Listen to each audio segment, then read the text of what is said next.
You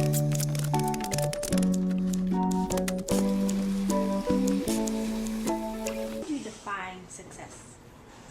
How would I define success? I think success is number one, being happy, first and foremost.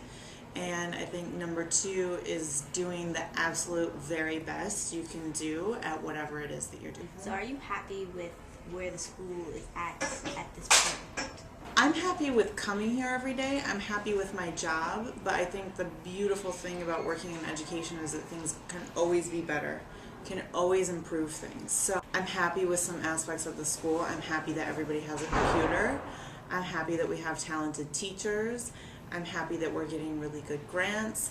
I'm happy for the group of kids that's working really, really hard. Things that they want, like lockers, like a play space outside, more money to do classes. And I, of course, would like to hire more teachers. I'd like to have more arts programs, a whole lot more technology I'd like to buy. What were you inspired by? Why did you create the school? What gave you this idea to create this wonderful school? What gave me that? One of the number one inspirations that I've had in my life is actually my dad. He's the type of person who woke up and loved to go to work every morning. And so sometimes when I talk to my other friends, they say that's really sort of unique. People will complain about going to work or just think of it as their job. So in the school I originally taught at, I couldn't believe I went there. There was no playground for the kids. Being in that environment really, really inspired me to start a place that I thought adults could like coming to and that kids could like coming to. So it was my first teaching experience, and I was a teacher in the Bronx that actually inspired me to start the school. After you're gone, you're retired, you're rich, you're happy, what do you think would happen to the school?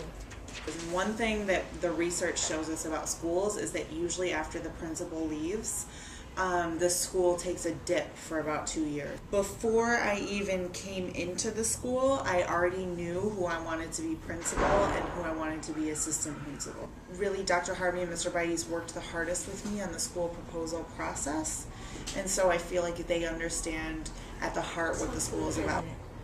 What would you tell him about the school? What would you say to him? There's two conversations that I would like to have with President Obama. The first would be to talk about the school. I think I would talk about the kids. I think I would talk about how much I think they flourish with the different technology opportunities. So show work, and we have some of the people from some of the richest school districts across the country looking at what you all are doing. It definitely is a testament to that. Some of the hardships that our kids have to overcome and some of the things that they're dealing with on the day-to-day life. And despite that, they're coming in and really doing a great job as long as they have good teachers and they have good equipment. I'm a big Obama fan. I voted for him and all of that, but I have found his educational policy to be really disappointing. Now we have just testing frenzy and charter school frenzies and all these things going by numbers, and not looking at other things that kids need, like the arts and in their social development. On one hand, I would tell him how much I love him and support him, and I do admire the way that he takes a lot of criticism every day. But on the other end, I would talk to him about my disappointment with his policies. Like, what have your students taught you while you were principal at the school? Oh my gosh, so many things that the kids teach me. Really, I do. I go home and I think about what kids are telling me. Kids really want lockers. I really hear that. I think that's one of the things I hear the most. They've also just taught me about being resilient. You know, sometimes when kids are misbehaving and when I have one-on-one conversations with them, I find out that they're going through really hard things, harder things than I've ever been through on my own.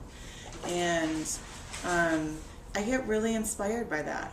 So I think the kids just keep me going. They help me think. They consistently help me think about making the school better. Because kids, they let me know here what they do like and they let me know what they don't like. You think it's important for teachers to have a relationship with each other, a good relationship with each other, fellow teachers and fellow students? I think it's really important that teachers have relationships together, because when teachers have relationships together, they will talk about kids. By that, we'll say, oh, well, I tried this, did that work? You know, when teachers have close relationships like that, it helps them talk about kids and really get to know kids for who they are, how they are, what works with them, what subjects they like, what they don't like.